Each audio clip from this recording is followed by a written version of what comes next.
Qëllimi i monitorimit të mediave gjatë kësaj kohe ka qenë që KPM të sigurohet që të gjitha mediat kanë bërë trajtim të drejtë dhe të barabartë ndaj gjitha subjekteve politike të cilat janë pjesë apo kanë qenë pjesë e garës zgjedhore.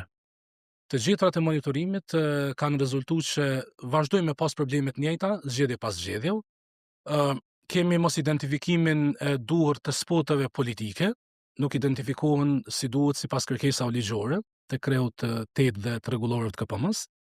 Pra nuk tregohet se kush qëndron prapa spotit politik, kush është sponsorizuesi i asaj përmbajtje. Këto janë kërkesa minimale ligjore që çdo përmbajtje komerciale politike duhet me i përmbajt sipas ligjit për zgjedhje. Gjithashtu, pjesa më sfiduese ka qenë gjatë kësaj kohe, edhe përkundër faktit që KPM, zyra ekzekutive në këtë rast ka bërë monitorimin 24 orë të përmbajtjeve, kemi pas disa gjetura përmes të cilave ne i kemi njoftuar edhe subjektet e licencuara. Thjesht kemi kërkuar nga ato që të evitojnë problemet ose shkeljet e mundshme eventuale. Ka qenë një komunikim mund të themi i mirë me subjektet e licencuara.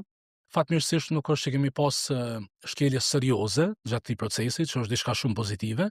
Kemi pas shkelje më shumë natyrës teknike në kuptimin e mos identifikimit të spoteve politike reklamuese, por edhe të prezenca e fëmijëve kjo ka qenë pak më substanciale, në fakt më problematike, sepse neve që dimë që përdorimi i fëmijëve përderisa janë nën moshën 18 vjeç, nuk bën në asnjë mënyrë të përçojë mesazh politik ose të përdoret si mjet politik për të përçuar një mesazh, për arsye se mund të synohet integriteti i tyre sepse janë nën moshën madhore.